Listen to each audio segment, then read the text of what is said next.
Seigneur. Acclamons pour le Maître de l'univers.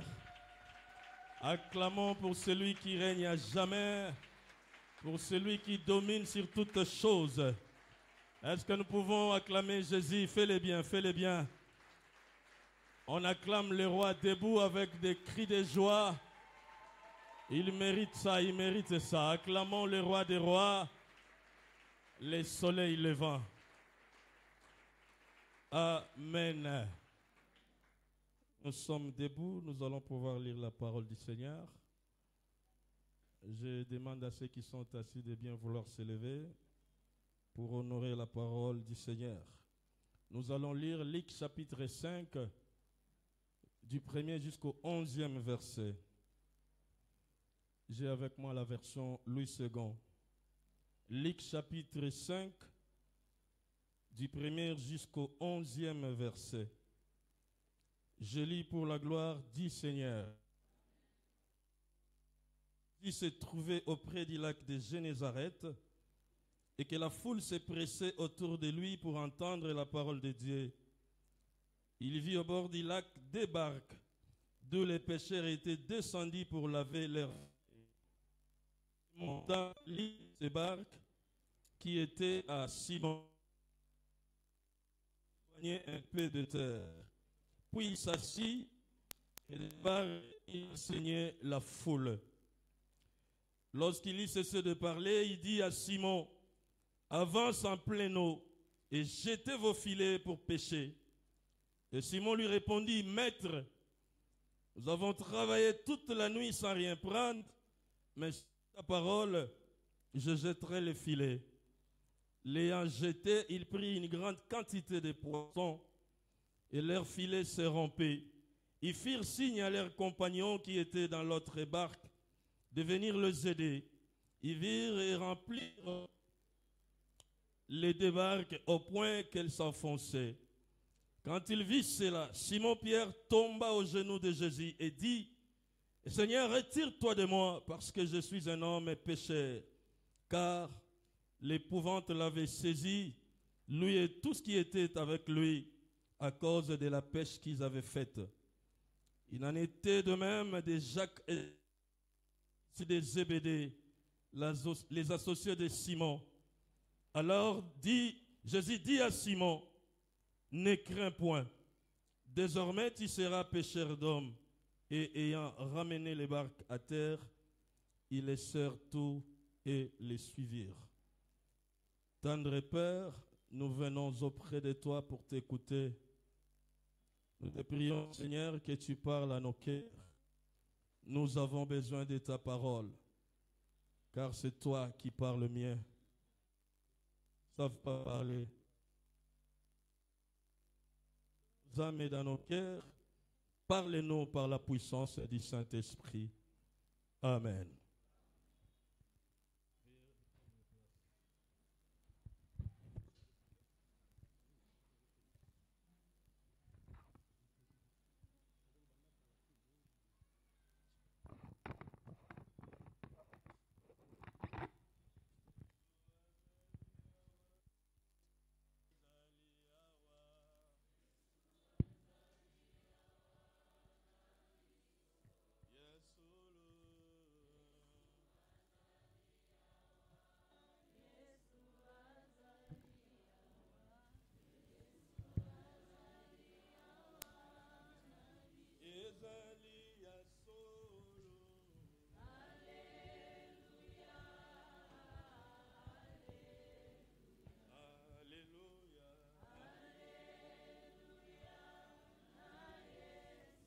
Yesu longananga.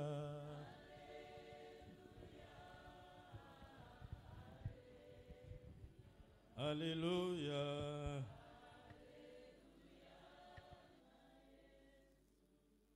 Amen. Veuillez nous excuser pour ces petits désagréments de la technique. Le thème de ce matin, le Seigneur nous a mis à cœur de partager avec vous ce thème. Sois en paix, Jésus est là. Alors, je croyais que tu allais dire Amen. Sois en paix, Jésus est là. Je veux que tu m'aides à dire à deux personnes, sois en paix, ne crains point, Jésus est là. Si tu as quelqu'un à ta gauche, dis-lui ça. À ta droite, dis-lui ça. Sois en paix, Jésus est là. Amen. Hein? Tel est le thème que nous allons développer ce matin. Les grands penseurs de ce monde, parmi eux, il y a les grands philosophes, Nietzsche. Et parmi les citations qu'ils ont développées, ils nous ont dit « La vie est un combat ». Nous sommes dans un combat perpétuel. Nous sommes dans une lutte illimitée et que nous sommes obligés de combattre. Lorsque vous lirez aussi Job chapitre 7, au premier verset, Job chapitre 7, au premier verset, la Bible nous dit « L'essor de l'homme sur la terre est celui d'un soldat, et ses jours sont ceux d'un mercenaire. » J'ai aimé la tradition à Lingala, le petit mot mercenaire à Lingala, on l'appelle Mongamba, un domestique. Quelqu'un qu'on ne connaît pas le repos, à qui on refuse même de se reposer. Un mercenaire peut travailler la journée, peut travailler la nuit. C'est ça l'essor de l'homme sur la terre. Pour ainsi dire, nous sommes dans une vie de combat. Même la vie chrétienne est une vie de combat. L'apôtre Paul, au soir de sa vie, là nous sommes dans 2 Timothée au chapitre 4, le verset 7, l'apôtre Paul nous a dit ceci, au soir de sa vie, Paul nous a dit qu'il a combattu le bon combat, il a achevé la course et il a gardé la foi. Comme qui dirait, même la vie chrétienne est une vie de combat. Nous devons combattre. Dans Jude chapitre 1, Jude n'a qu'un seul chapitre, au verset 3, on nous dit de combattre même pour notre foi. Même la foi que nous avons, la Bible nous demande de combattre pour ça. Et le narrateur sacré de l'épître aux Hébreux, au chapitre 12, le verset 4, il nous a dit que nous devons combattre contre les péchés jusqu'au sang. Et voyez-vous que la vie que nous avons, que cela soit la vie physique, la vie matérielle ou la vie spirituelle, est une vie de combat. Mais ce qui est rassurant pour nous, nous combattons avec les champions des champions. Nous combattons avec celui qui a combattu avant nous et qui est sorti victorieux. Son nom c'est Jésus-Christ. Il a combattu la maladie et il a vaincu la maladie. Il a combattu les échecs, il est sorti victorieux. Nous combattons ensemble avec celui qui a remporté la victoire. Dans Jean chapitre 19 au verset 30, il a dit à la croix, tout est accompli. Comme qui dirait, j'ai combattu et je suis sorti victorieux. Tout ce qui pourra se présenter devant vous, n'ayez pas peur. Je les avais déjà remportés. Or, si tu ne dis pas Amen, je verrai la veuve de Naïn qui me dira Amen. Parce que son fils unique était déjà dans le cercueil pour la destination vers le cimetière. Lorsque Jésus a touché le cercueil, ce fils était ramené à la vie. Même si tu ne dis pas Amen, la femme à la perte de sang me dira Amen. Parce qu'il était en face des champions, ce champion l'a guéri. Même si tu ne dis pas Amen, Bartimée me dira Amen. Parce qu'il était devant les champions des champions qui lui a demandé, que veux-tu que je te fasse? Il a dit, je veux retrouver la vie et il a recouvert sa vie. Jésus est le champion des champions. À la croix, il a vaincu. À la croix, il est sorti victorieux. Sois en paix. Comme il est là, tout est bon. Dites à votre voisin, tout est bien. Tout est normal. Tout va bien. Parce qu'il est là. Est-ce que tu peux m'aider à acclamer cet homme qu'on appelle Jésus? Non, je disais, est-ce que tu peux acclamer le roi des rois? Sois en paix. Ne te tourmente pas. Ne désespère pas. Il est là. Il est à tes côtés. Il est là. Il a tout arrangé pour toi. Bien-aimé, l'évangile que nous venons de lire, l'évangile selon Luc, et certes c'est Luc qui a écrit, et beaucoup de pères de l'Église ont souscrit que c'est lui l'auteur de cet évangile. Il était un non-juif, un païen qui s'est converti au christianisme. Et après sa conversion, il a commencé à faire des investigations et des recherches à ce qui concerne la personne de Jésus. Il voulait comprendre qui est Jésus ainsi que son œuvre. Et c'est lui qui a écrit cet évangile ainsi que les actes des apôtres. Et cet évangile a comme les thèmes central l'œuvre et la personne de Jésus-Christ. Et Luc a conclu pour nous dire que l'œuvre de la croix est une œuvre parfaite. Il n'y a rien à compléter. Jésus a tout fini, a tout accompli.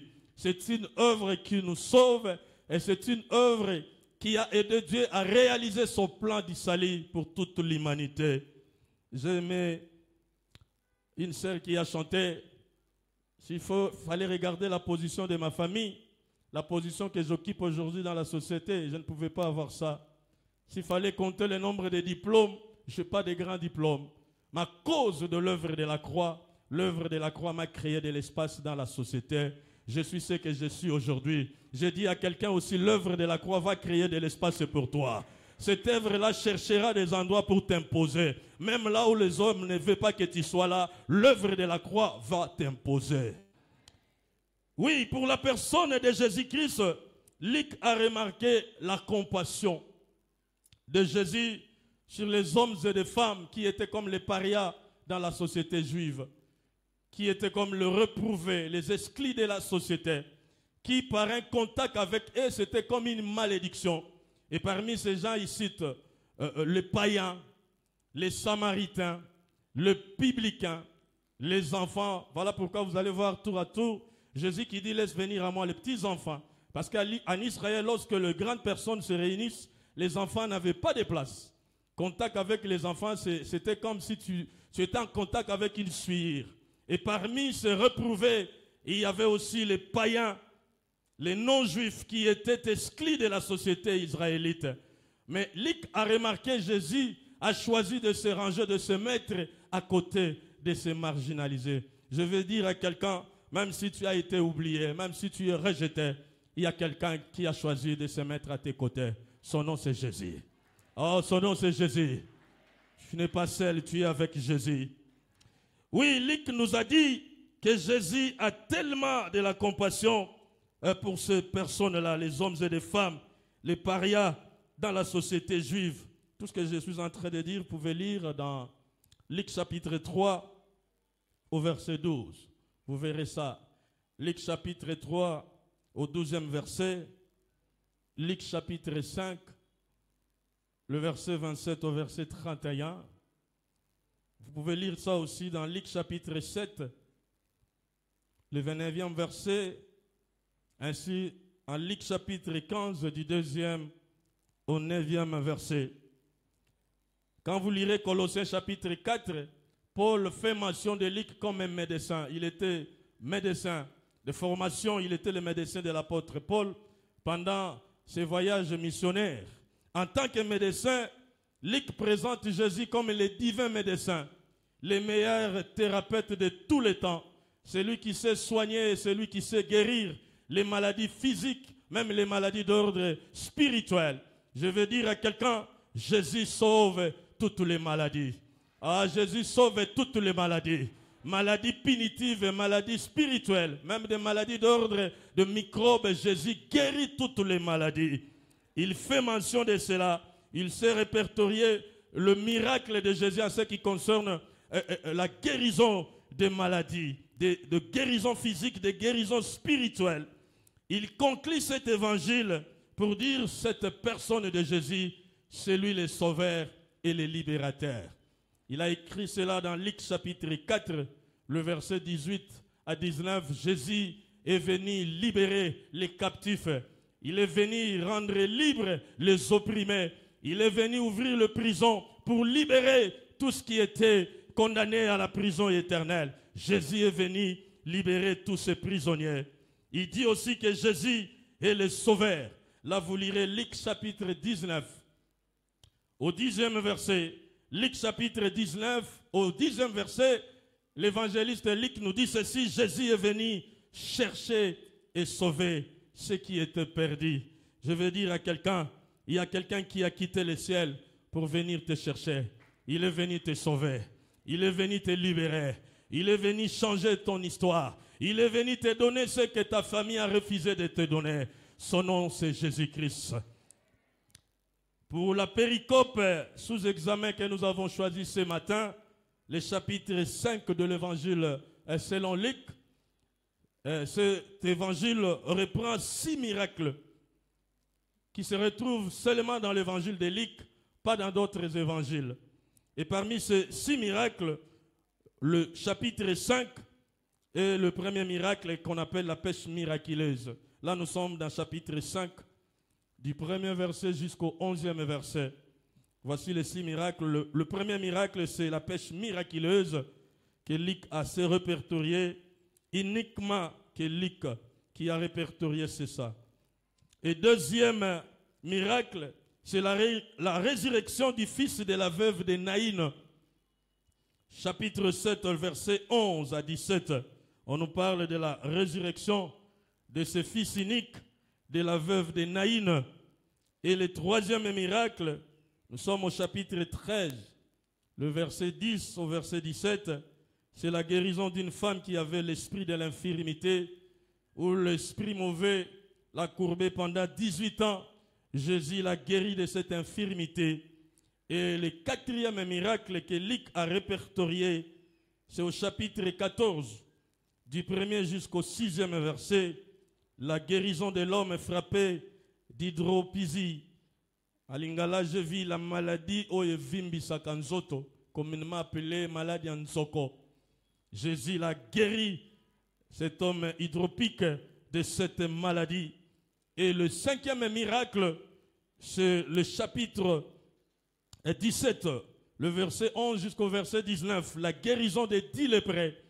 Les gens qui étaient les exclus de la société, les gens à qui on avait chassé lorsqu'ils étaient en contact avec Jésus, Jésus les a purifiés, Jésus les a guéris. Et le sixième miracle, c'est au chapitre 22, le verset 51, la guérison de l'oreille du serviteur du souverain sacrificateur Malchus. Lorsque Pierre a coupé l'oreille droite de ses serviteurs, Jésus a guéri ses serviteurs. Donc vous allez comprendre avec moi que le chapitre 5 que nous avons choisi comme pour thème fait partie de ces 6 miracles que Luc a répertoriés. Pour la petite histoire, pour situer notre contexte, le chapitre 5 nous parle de 4 pêcheurs, les expérimentés de la pêche, les habitués de la pêche. Lorsque la Bible fait mention des 4 pêcheurs, ils vivaient de la pêche. Ils ont grandi dans la pêche. Ils savaient pêcher. Au moins une fois dans leur histoire, ils ont dû passer une triste expérience. Ils ont dû travailler toute la nuit sans rien prendre. Et le matin, ils prêtaient déjà leur filet. Dans les commentaires de Chouraki, il a dit qu'ils voulaient sécher leur filet pour se fixer un autre rendez-vous, chercher une autre nuit pour la nouvelle expérience et rentrer mes bredouilles. Et Jésus s'est pointé, les choses ont changé. Je vais vous demander quand vous serez rentré dans votre maison, que vous puissiez vraiment relire ce texte. Je sais que le Saint-Esprit va vous donner des leçons sur ces textes. Nous avons relevé quelques-unes des leçons que nous allons partager ensemble avec vous, partant de ce texte. Voici la première leçon que nous avons dit apprendre de ce texte. La première leçon est que tous les efforts que l'homme peut fournir sans Jésus, c'est une peine perdue. Nous avons vu que lorsque les 4 pécheurs sont allés pêcher sans Jésus, ils ont passé toute une nuit sans trouver même un crétin. Je vais dire à quelqu'un, toute solution que tu chercheras sans Jésus, tu ne chercheras que de problèmes. Ne combattez pas seul dans votre vie. Associez toujours Jésus dans vos combats. N'allez pas loin et laissez Jésus de côté. Associez toujours Jésus dans tout ce que tu fais. Lorsque vous lirez Deutéronome chapitre 1er, Deutéronome chapitre 1 au verset 42, Dieu disait à Moïse de dire à son peuple de ne pas s'engager dans les combats parce qu'il n'est pas avec eux. Si Dieu n'est pas avec toi, ne t'engage pas dans un combat ou dans une lutte. Sinon, tu vas t'engager pour la perte. Dans Psaume 124, le verset 2, David nous dit, sans l'Éternel qui nous protégea. Quand les hommes méchants étaient debout contre nous, ils nous auraient engloutis tout vivant. Comme qui dirait, ne combats pas si tu es convaincu que tu es seul, Jésus n'est pas avec toi. Engage-toi dans les combats si tu es avec Jésus. Lorsque Jésus est venu à côté de ses disciples, l'échec s'est transformé à la réussite. Ah, je croyais que tu allais dire Amen. Lorsque Jésus est là, nos échecs s'échangent à la réussite. Je veux dire à quelqu'un, sois en paix. Jésus va changer ton humiliation à la gloire. Sois en paix. Jésus va changer cette maladie à la guérison. Sois en paix. S'il est à nos côtés, il amène son changement. Lorsqu'il s'amène, il emporte tout. Il emporte même nos désespoirs, nos peurs. Jésus, c'est lui le maître de tout changement.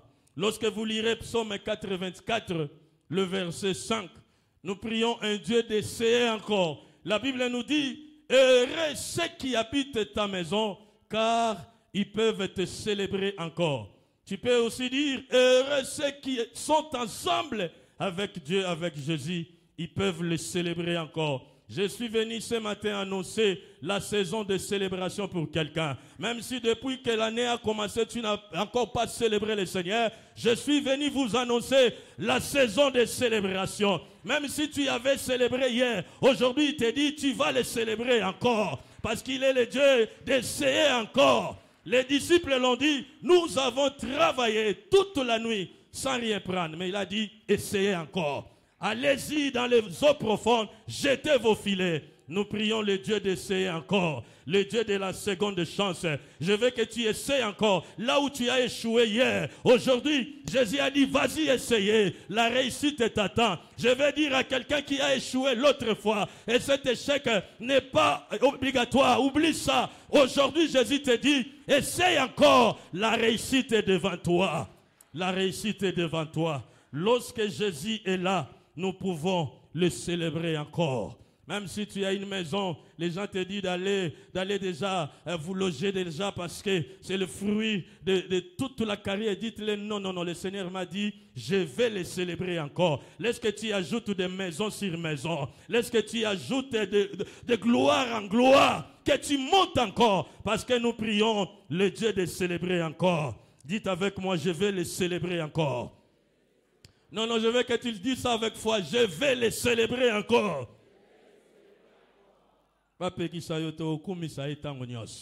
Même pour cette maladie-là, tu vas les célébrer encore. Même pour cette situation-là, tu vas les célébrer encore. Même pour ces dossiers-là, tu vas les célébrer encore. Je te l'ai dit, tu vas les célébrer. Ah! Dites à votre voisin, tu vas les célébrer encore. Non, dis-le-lui avec foi. Papa, tu vas les célébrer encore. Il va s'arranger pour que tu les célèbres hein? Encore. Le problème, habite seulement dans sa maison. Sois ensemble avec lui. Et la deuxième leçon que nous avons pu relever de ce texte, c'est que Jésus est là, nos limites, nos incapacités deviennent le commencement de son agir. Si Jésus est à nos côtés, nos limites, nos imperfections, nos incapacités deviennent le commencement de ces grands désignés. Jésus est le grand désigné, les grands concepteurs, les grands stylistes, les metteurs en scène. Il a l'intelligence illimitée. Là où l'intelligence des médecins se limite, son intelligence commence. Là où l'intelligence de ceux qui te combattent limite, son intelligence commence. Lorsque vous lirez dans Psaume 147, le verset 5, Psaume 147 au verset 5, il est dit ceci, « Notre Seigneur est grand, puissant par sa force, son intelligence n'a point de limite. » L'intelligence de Jésus n'a pas de limite. Il est plus intelligent que ces gens-là qui te maudissent. Il est plus intelligent que ces gens-là qui ne veulent pas que tu montes. Il est plus intelligent qu'eux. Lorsque Jésus s'est pointé à côté de ses disciples, je vais vous donner quelque chose. Nous avons vu la barque de Pierre entrer encore pour la deuxième fois. Cette barque était là la nuit. Cette barque devait encore entrer le jour. Nous voyons la même personne, dans un même endroit, dans la même mer Tibériade. Mais lorsque Jésus était là, les choses ont changé. Où est la différence? La différence, c'est Jésus. Ah, la différence, c'est Jésus. La différence, c'est Jésus. Si Jésus est à tes côtés, ne crains point, parce qu'il a la parole qui crée. Avec sa parole, il peut créer tout ce que tu cherches. Avec sa parole, il peut créer les cœurs qui est dérangé dans votre corps. Avec sa parole, il peut te créer de nouvelles opportunités. Avec sa parole, il peut te créer ce que tu as cherché beaucoup d'années, tu n'arrives pas à toucher. Car au psaume 33, verset 9, la Bible nous dit, il est celui qui dit un mot et la chose arrive. Il ordonne et elle existe. Je prophétise sur quelqu'un que Jésus commence à ordonner des choses d'exister dans votre vie. Laisse que Jésus ordonne à la promotion d'exister dans votre vie. Laisse que Jésus ordonne au mariage d'exister dans votre vie. Car il dit un mot et la chose arrive. Il est plus intelligent. Il est plus intelligent que tout le monde. La troisième leçon que nous avons pu relever de ce texte, lorsque Jésus est là, les eaux, les poissons, les lacs, les temps, même la saison, lui obéissent. Oh, tu n'as pas dit Amen. Si Jésus est à tes côtés, sois en paix, parce que tout lui est soumis. Ah, dites avec moi Amen. Lorsque Pierre faisait mention que nous avons travaillé toute la nuit, j'étais en train de lire le commentaire de Chouraki. Il voulait rappeler au Seigneur que nous sommes les expérimentés de la pêche, les habitués de la pêche. Les moments propices, les temps propices, c'est la nuit. Mais nous avons dit passer toute la nuit. Nous avons usé toutes les techniques possibles. Nous n'avons rien trouvé. Mais toi, tu te présentes les matins pour nous demander encore d'aller dans les profondes des eaux. Je vais dire à quelqu'un, lorsque Jésus est là, tout lui obéit. La maladie lui obéit. Reste calme et ne crains pas, Jésus est là. Répète avec moi, je suis calme. Car je sais que Jésus est là. Ah, moi je vais dire, pour ta maladie, tu diras, je suis calme, Jésus est là. Pour ta maladie, pour ta situation là, pour tes enfants, pour ton travail. Gloire au Seigneur. Est-ce que tu peux acclamer celui qui est à nos côtés? Jésus est là. Jésus est là. Jésus est là. Au Matthieu chapitre 8, le verset 26 à 27, la Bible nous dit, même les vents et la mer lui obéissent. Jésus est au-dessus de tout. Lorsqu'il est là, rien ne peut s'opposer à lui. Quatrième leçon que nous avons pu relever de ce texte, lorsque Jésus est avec nous, Jésus est là, rien n'est fini, rien n'est raté, rien n'est trop tard. Lorsque vous allez lire Luc chapitre 5 au deuxième verset, on nous dit que les disciples lavaient déjà leurs filets. D'autres versions nous disent qu'ils séchaient déjà leurs filets. Ils s'étaient déjà fixé un autre rendez-vous. Pour eux, c'était fini. Mais lorsque quelqu'un qu'on appelle Josué, le maître de la prolongation, lorsqu'il est là, il n'accepte pas que ses enfants rentrent main bredouille. Il a dit, c'est pas fini, c'est pas raté, c'est pas trop tard. Jetez vos filets. Je vais dire à quelqu'un, c'est pas fini. Même si les médecins vous ont dit que c'est déjà fini, comme il est là, c'est pas fini. Oh, je te dis, combat encore. Ne sors pas dans ce ring. Comme il est à tes côtés, la victoire est devant toi. Jésus a dit, c'est pas fini, c'est pas trop tard. Jetez vos filets. Vous verrez quelque chose. Lorsque Jésus est là, son temps emporte tout. Jésus il a emporté les craintes de ses disciples. Jésus a emporté l'incrédulité de ses disciples. Jésus a emporté le désespoir de ceux qui ont tenté toute la nuit sans rien prendre. Les matins, les choses ont changé.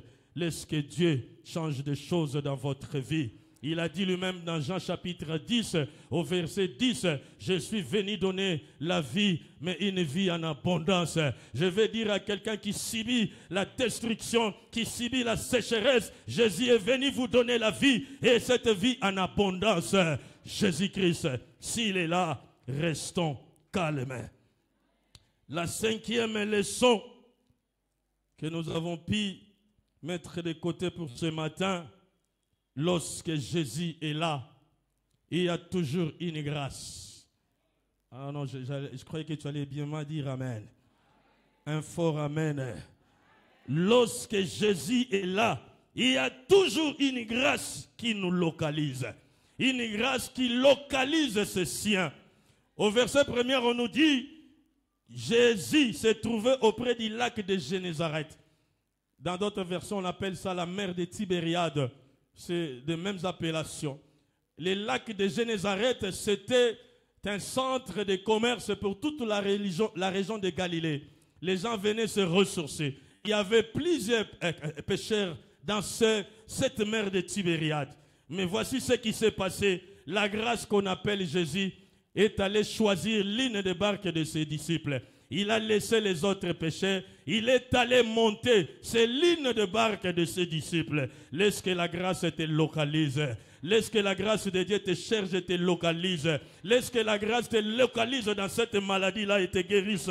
Laisse que la grâce de Dieu ramène ce qui est loin de toi près de toi. Lorsque la grâce se présente, il rend ce qui est difficile et facile. Je prophétise que la grâce de Jésus-Christ vous localise. Oh, je disais à quelqu'un, laisse que la grâce de Jésus te localise. Toi qui es condamné à la stérilité, que la grâce de Jésus te localise pour te donner la maternité. Toi qui es condamné au rejet, laisse que la grâce de Jésus te localise pour te donner l'acceptation. Cette grâce localise seulement ses siens. Il a laissé les autres barques pour aller monter qu'à la barque de ses disciples. Alors, que faire pour que cette grâce te localise? Lorsque vous allez lire ce texte, vous allez voir que je suis en train de faire un sermon textuel. Tout ce que je dis, c'est dans Luc chapitre 5, du 1er jusqu'au 11e verset. Je m'en vais nous donner 7 choses. Si tu veux que cette grâce te localise, si tu veux que cette grâce localise votre mari, votre enfant, si tu veux que cette grâce te localise là où tu combattes seul, voici 7 choses à faire. La première chose, si tu veux que cette grâce te localise, il faut donner toute ta vie à Jésus-Christ. Il faut lui donner toute votre vie.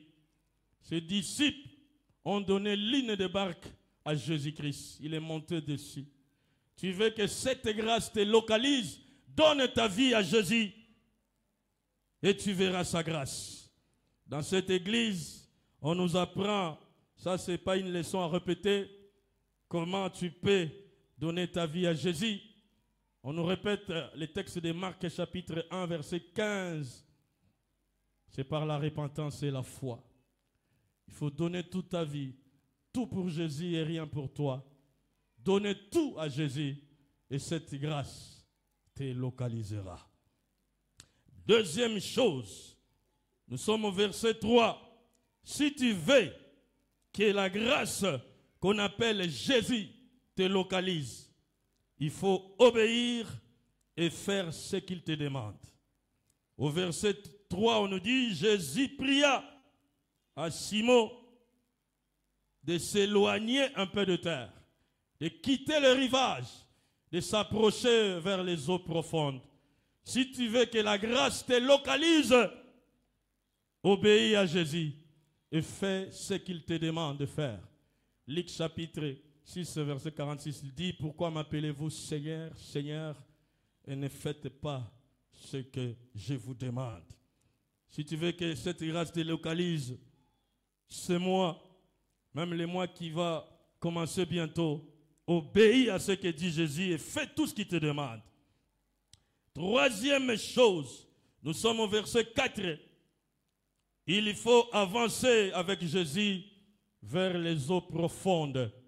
Si tu veux que la grâce de Dieu te localise, accepte d'avancer avec Jésus vers les eaux profondes, qui est l'expression de la prière profonde, l'expression de la prière intense. Sois un homme ou une femme qui aime la prière.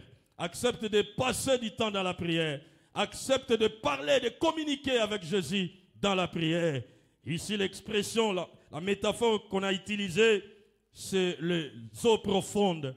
Accepte d'avancer avec Jésus dans les eaux profondes. Et quatrième chose, si tu veux que la grâce qu'on appelle Jésus te localise, comme cette grâce a localisé les 4 pécheurs, il faut avoir une foi active. Il faut mettre votre foi en action. Nous sommes au verset 5. Pierre lui dit, Seigneur, Maître, nous avons travaillé toute la nuit sans rien prendre, mais sur ta parole, je jetterai le filet. Comme Jésus l'a demandé à ces 4 pécheurs de jeter leur filet, ils avaient mis leur foi en action. Ils ont jeté leur filet et l'inattendu arriva. Si tu veux que la grâce te localise, que l'inattendu arrive dans votre vie, mets ta foi en action.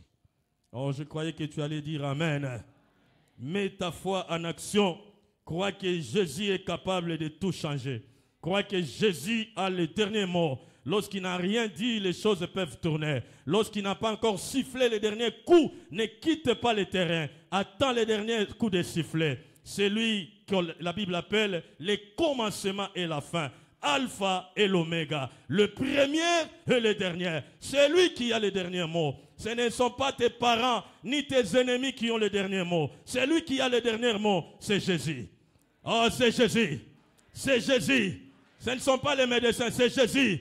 Ce n'est même pas ton mari, c'est Jésus. Ce n'est même pas ta femme, c'est Jésus. Ce n'est même pas tes amis, c'est Jésus. Lorsqu'il n'a encore rien dit, les choses vont bien. Jésus a les derniers mots. Il dira quelque chose pour ta vie. Voilà pourquoi le centenier romain a compris. Il a dit, dis seulement un mot, et mon serviteur sera guéri. Laisse que Jésus puisse dire seulement un mot. Un seul mot. Les choses vont changer dans votre vie. Mets ta foi en action. Tu verras la gloire du Seigneur.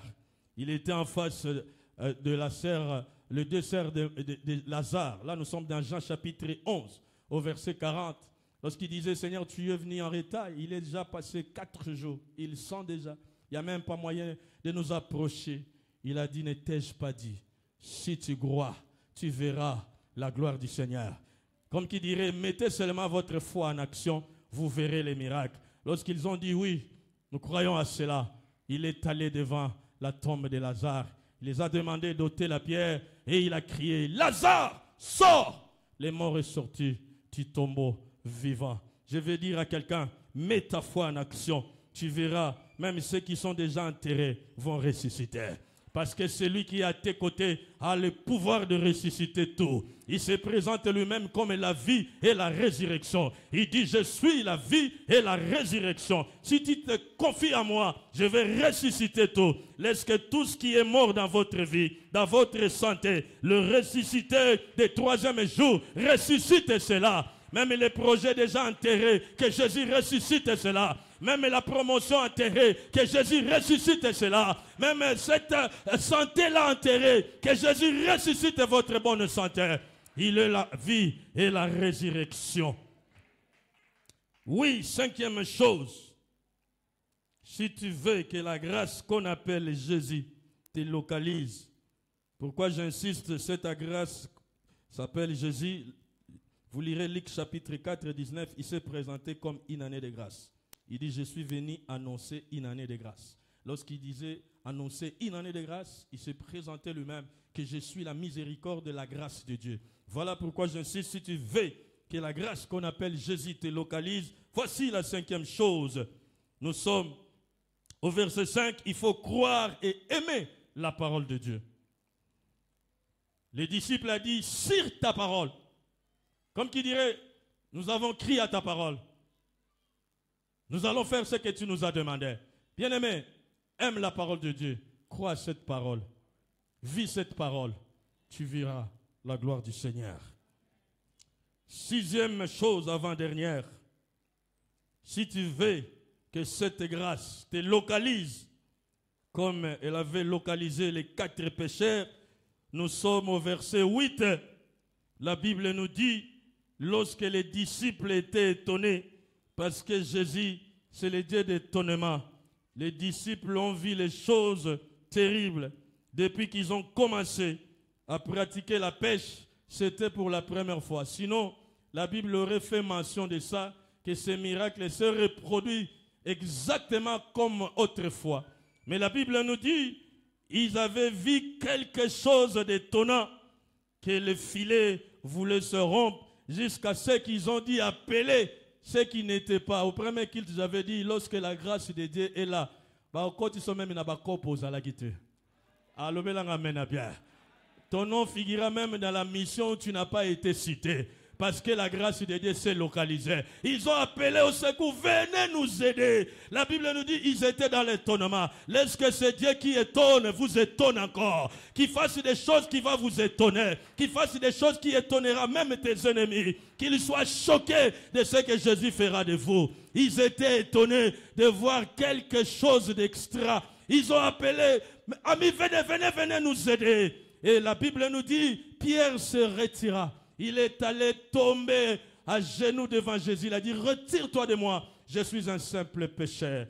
Voici la 6e chose. Si tu veux que cette grâce te localise, il faut mener une vie propre, une vie de sainteté, une vie sans tache. Dans le Nouveau Testament, il y a une appellation qu'on taxe pour le diable, on l'appelle Belzéboul, le dieu de la pourriture. Comme qui dirait, il n'aime que la saleté. Mais si tu es propre, il sera incapable de lever sa main. L'apôtre Jean nous dit dans 1 Jean chapitre 5, au verset 18, que celui qui se garde lui-même, celui qui se discipline, qui sait marcher dans la sainteté, même l'ennemi, le malin est incapable de lever sa main pour le toucher. Comme qui dirait, la sainteté peut te protéger de beaucoup de choses. Si tu vis la vie de sainteté, il y aura d'autres prières que tu vas oublier. Des prières de chasser, de ligoter, des prières de fées, des prières de likonga, flèche, tu vas oublier ça. Si tu marches dans la sainteté, le diable sera incapable de toucher à tes enfants, de toucher à ton travail, de toucher à ton mariage, de toucher même tes enfants, parce que tu es propre devant lui. Vis la sainteté.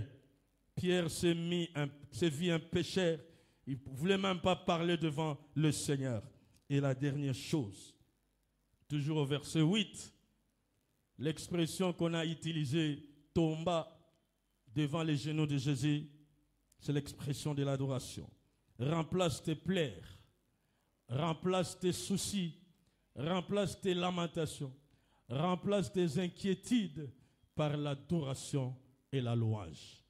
Lorsque les choses sont noires, lorsque les choses se compliquent, lorsque tout est fermé, tu te trouves devant un tunnel fermé, en lieu et place de pleurer, remplace les pleurs par l'adoration. Remplace tes soucis par la louange. Ces disciples ont commencé à adorer les grands désignés, les grands concepteurs. Je veux dire à quelqu'un ce matin, arrête de te faire des soucis tous les jours. Arrête de gémir. Arrête de pleurnicher. Arrête de désespérer. Change tes pleurs en adoration. Il a un temps où il a fixé toutes choses. Dans Ecclésiaste chapitre 3, le verset 1 et suivant, il a dit chaque chose a son temps. Il y a un temps où tu pourras être environné par des hommes. Nous les hommes de ce monde, nous aimons ça. Si nous tirons des intérêts, nous allons vous environner. Mais il y a un temps aussi où tu seras seul. Il y a un temps de la solitude. Il y a un temps où tu vas pleurer. Tu ne feras que pleurer. Tu verras comme si le Seigneur est si loin de toi. Mais il y a un temps où tu vas te réjouir. Oh, il y a un temps où les gens vont se demander, c'est lui ou c'est pas lui? Tu leur diras, c'est moi. Parce que ton temps est arrivé. Le temps de notre Seigneur est différent de notre temps. Nous, les hommes de ce monde, nous fonctionnons avec les chronos. Voilà pourquoi nous savons avancer les aiguilles ou les faire retarder. Mais lui, là, s'avance avec les kairos, les temps favorables. S'il est là, son temps favorable arrive. Et lorsque son temps favorable arrive, ce temps n'arrive ni avant, ni après, mais au temps nommé. Je vais dire à quelqu'un, sois calme, Jésus est là. En lieu et place de pleurer, de commencer à te justifier, de commencer à s'agiter, à dire à tout le monde, remplace tes soucis par l'adoration. Sois un adorateur, une adoratrice du Seigneur. Oublie tes plaies, oublie tes manques. Adore le Seigneur Jésus. Dieu aime l'adoration. Je m'en vais conclure ma prédication. Je veux dire à quelqu'un, comme Jésus est là, l'absence des autres n'est pas un événement. Oh, je croyais que tu allais dire Amen. L'absence des autres n'est pas un événement. Même s'ils ne veulent pas te soutenir, Jésus est là. Même s'ils vont t'oublier, qui t'oublie? Jésus est là. Leur présence, leur absence ne justifie rien. Mais comme Jésus est là, l'absence des autres n'est pas un événement. C'est un non-événement. La diversité, la maladie, la confusion, les échecs, si Jésus est là, n'est pas un événement. Parce qu'il a dit lui-même, ils te feront la guerre, mais ils ne te vaincront pas. Il a dit lui-même dans sa parole, les malheurs atteignent souvent les justes, mais l'Éternel la délivre toujours. S'il est là à tes côtés, l'absence des autres n'est pas un événement. La confusion, la diversité, la guerre n'est pas un événement. Il a dit, ils viendront te combattre par un seul chemin. Ils s'enfuiront devant toi par ce chemin. Je prophétise que tes ennemis fuient devant toi par ce chemin. Ah, je prophétise que les ennemis de ta famille fuient devant toi par ce chemin. Ceux qui ne veulent pas te laisser la voie libre, qu'ils fuient devant toi par ce chemin. Comme Jésus est là, tout est bien, tout est bon, tout est normal. Si on te donne, c'est bon. On ne te donne pas, c'est bon. On te refuse quelque chose, c'est bon. On te donne quelque chose, hein, est bon. Dites avec moi, tout est bon. Que Dieu bénisse sa parole.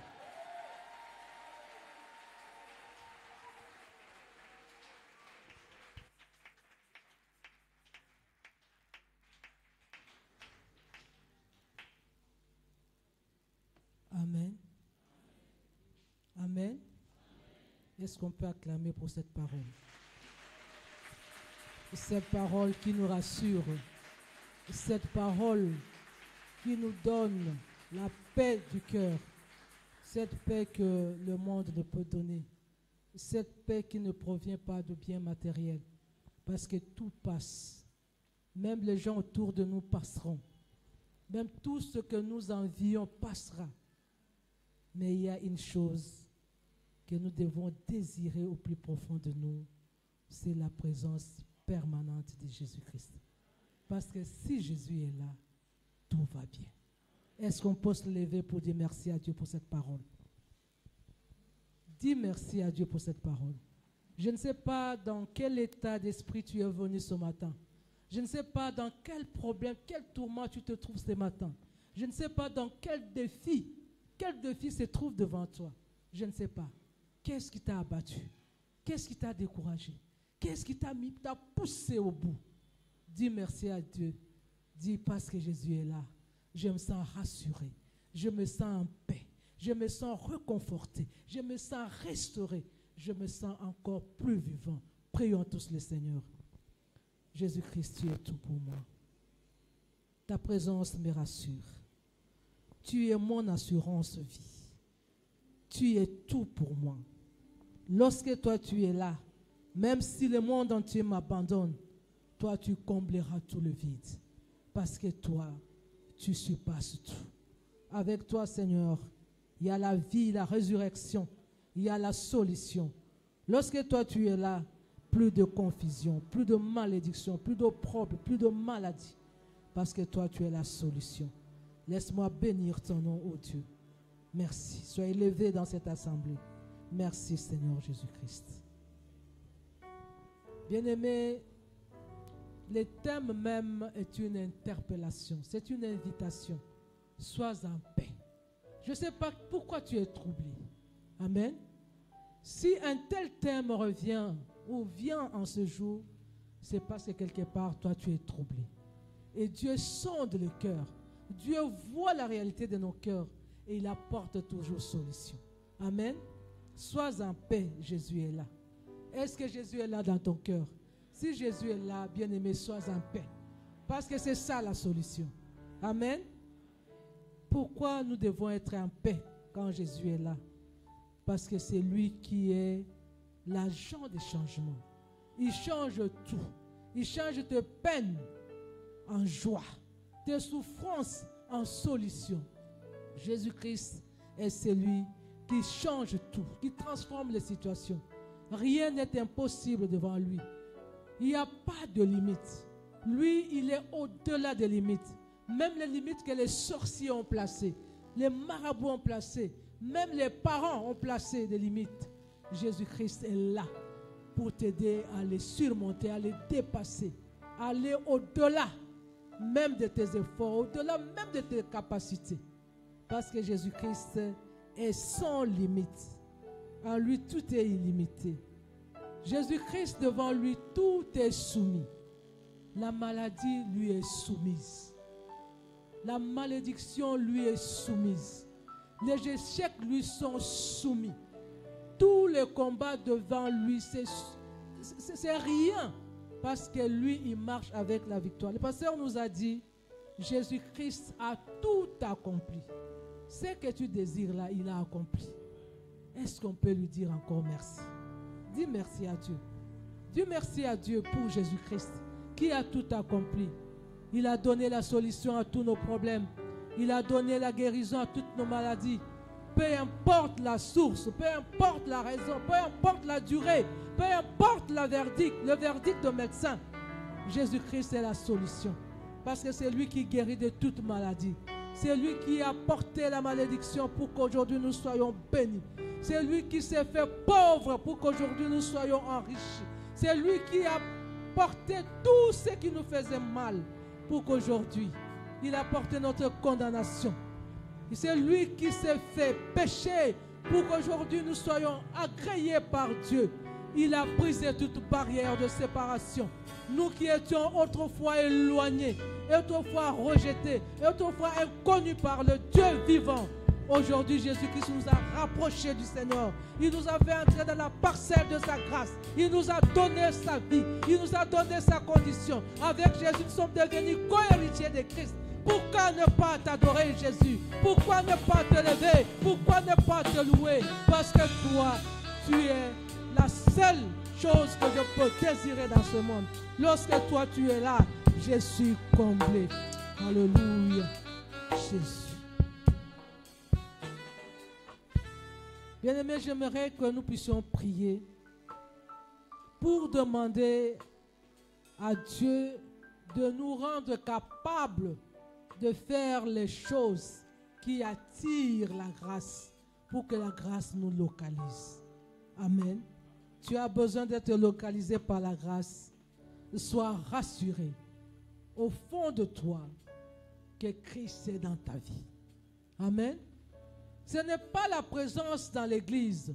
Ce n'est pas le fait d'être né dans une famille chrétienne. Ce n'est pas le fait d'avoir les responsabilités dans l'église. Mais c'est une question de relation et non de religion. As-tu une relation personnelle avec Jésus-Christ? Es-tu sûr d'être enfant de Dieu, né de nouveau, rempli du Saint-Esprit, marchant dans la crainte de Dieu, marchant loin du péché? Si tel est le cas, dis-toi bien qu'en ce jour, la grâce de Dieu va te localiser. Amen. Bien-aimé, le pasteur nous a dit, nous devons avancer vers les eaux profondes. C'est-à-dire que nous devons entrer dans la profondeur de nos prières. Très souvent, nous sommes superficiels.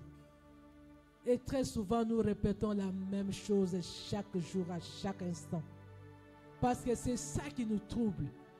Parce que c'est de ça dont nous avons besoin. Nous revenons toujours sur la même chose. Aujourd'hui, le Seigneur nous dit, va dans la profondeur. C'est-à-dire, cherche ce qui est caché. Cherche la source de ce problème-là. Ne cherche pas à couper seulement les arbres et les feuilles. Quelle est la source de ce problème? Est-ce que tu es toi-même l'auteur de ton malheur? Est-ce que c'est ta famille qui te crée cette situation? Va au fond des choses. Ne sois pas superficiel. Lorsqu'on est superficiel dans la prière, on risque de passer beaucoup de temps, année après année, à répéter la même chose. Et puis après, on sera découragé pour dire, Dieu n'agit pas. Oh bien-aimé, Il agit et il agira toujours parce qu'il est capable et rien ne peut le limiter. Entrons dans la profondeur de la prière. Exerçons notre foi. Bien-aimé, la foi n'a de sens que dans l'action. On peut réciter, on peut déclarer. Même le prophète le plus, je ne sais pas, précis du monde peut faire des déclarations sur toi. Mais si tu n'as pas la foi qui te connecte à cette déclaration, tu ne saisiras pas. La foi doit être une foi agissante, une foi en action. Le pasteur a dit la foi doit être active, c'est-à-dire prête à mener des actions qui te connectent à la réalité spirituelle pour que cette chose-là soit matérialisée dans ta vie. Nous allons prier pour ces deux choses d'abord. Que Dieu fasse de nous des hommes et des femmes de foi, des hommes et des femmes d'action. Et même quand nous entrons dans nos prières, que cette foi-là soit aiguisée afin que nous puissions toucher même ce qui est intouchable. Ce que les hommes ont déclaré pour nous intouchables, que nous soyons capables de le toucher à cause de notre foi. Prions le Seigneur. Seigneur, oui, en ces jours, tu me dis, la foi n'a jamais été abstraite. La foi est connectée à toi. La foi me connecte à ta bénédiction et je dois la manifester. Je dois la mettre en action. Je dois l'extérioriser. Seigneur, fais que la situation que je vis, la situation que mon frère, ma soeur vivent, ne puisse pas les empêcher de voir le miracle que toi tu es capable d'accomplir. Parce que là où tu es, c'est là où il y a le changement. Là où tu es, c'est là où il y a de nouvelles choses. Parce que par ta parole, toi tu cueilles et tu appelles à l'existence les choses qui n'existaient pas. Apprends-nous à te faire confiance et apprends-nous à te chercher dans la profondeur de nos prières. Au nom de Jésus-Christ. Bien-aimé, Dieu a fait toutes choses par sa parole. Parce que la parole est vie. La parole peut être tout ce que tu désires. La parole peut changer de forme par rapport à ce qui est le désir de ton cœur. Le pasteur nous dit, nous devons croire à la parole de Dieu et nous devons l'aimer. C'est en croyant du cœur que nous allons matérialiser ce que nous voulons avoir. Bien-aimé, la parole de Dieu, c'est tout pour nous. Elle peut tout faire dans nos vies. Parce que de fois, elle devient le paix qui va percer les camps de l'ennemi. Elle peut être une arme à destruction massive dans nos combats. La parole peut aussi être notre protection, notre bouclier. La parole peut remplacer les désirs de ton cœur. C'est pourquoi si tu veux avoir ce que tu veux là, aime la parole de Dieu. Amen. La parole de Dieu attire vers nous toutes les faveurs de Dieu. Une autre condition pour que la grâce te localise, c'est de mener une vie propre, une vie de sanctification, une vie exempte de toute souillure, de toute impureté, de toute iniquité, une vie qui plaise à Dieu.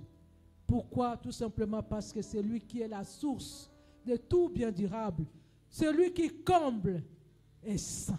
Et il dit, soyez saints comme moi je suis saint. Quand tu es saint, quand tu te sanctifies, tu t'accordes avec Dieu. Et quand tu t'accordes avec Dieu, c'est alors que les miracles s'opèrent dans ta vie. Bien-aimés, prions pour que le Seigneur nous aide à mener cette vie de sanctification et à aimer sa parole. Prions le Seigneur. Ta parole est vie. Ta parole est force. Ta parole est puissance. J'ai besoin de ta parole, Seigneur. Laisse-moi aimer ta parole. Parce que derrière la parole, il y a Jésus-Christ. Parce que c'est Jésus-Christ qui est la parole faite chair. Si j'aime la parole, c'est-à-dire que j'aime Jésus. Et toutes les bénédictions de Dieu seront à ma portée. Jésus-Christ, comble-moi de toi. Comble-moi de ta parole. Apprends-moi à mener cette vie qui soit agréable à toi. Cette vie qui va faire que tu trouves, que tu me trouves propre et que tu me bénisses. Merci, oh mon Dieu. Merci, Seigneur. Merci, mon Dieu, mon roi. La dernière chose que le pasteur nous a dit, ça ne sert à rien de pleurer. Papa a l'habitude de dire, tes pleurs ne changeront rien. Tes soucis ne vont que te nuire, te détruire, te rendre plus laid. Tes lamentations ne feront que te rendre ridicule. Parce que toute personne auprès de qui tu te plains, tu te lamentes, après va te dire, bon, on a salani na likamu, on a des solutions, on a des zambes. Amen. On a des problèmes. Ça ne sert à rien. La solution, c'est dans la louange et l'adoration. Bien-aimés, est-ce que vous pouvez nous aider à élever ce Dieu? Parce que c'est lui qui est au-dessus de tout problème. Jonathan, donne-nous un morceau qui fasse que Dieu soit au-dessus de tout et que tous nos problèmes soient sous ses pieds. Parce que lui, il a tout mis sur les pieds de Jésus-Christ. Il a fait de nos problèmes ses marchepieds. Il a fait de nos ennemis son marchepied. Il a fait de tout ce qui nous font pleurer ses marchepieds. Alors que lui seul soit élevé et que tout soit baissé. Que tout soit soumis à son autorité. Dans les cieux, sur la terre, oh, tout lui est soumis à jamais, à notre Dieu. Dans les cieux, Dans les cieux, sur la terre, oh, sur la terre, tout lui est à jamais, à notre Dieu. Dans les cieux,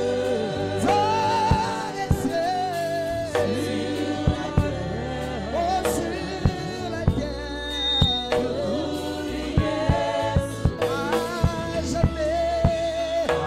One more time, à notre Dieu. Dans les cieux, oh, sur la terre, tout lui est à jamais. One more time, à notre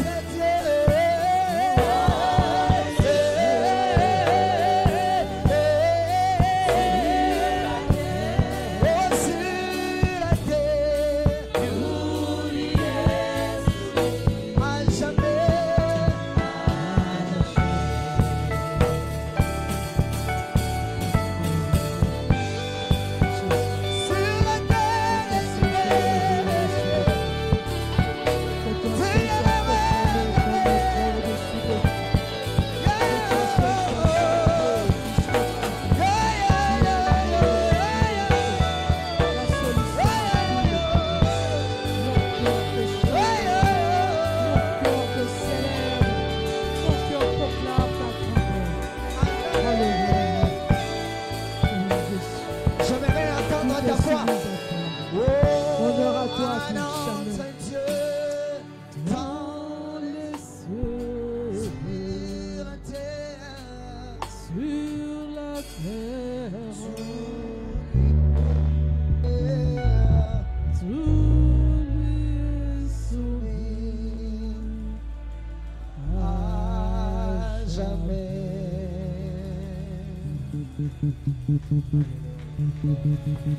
Amen.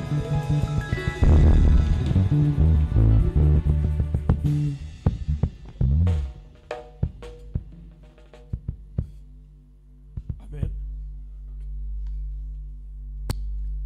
Je vais lire les communiqués. On nous rappelle chaque lundi jusqu'au samedi de 6h à 7h, nous avons un culte matinal en Célier. Et nous profitons aussi à inviter nos frères qui sont à Kasavu, Bungiringire, Bandal. Même Lingwala, à commune de Kinshasa, vous pouvez commencer votre journée ici.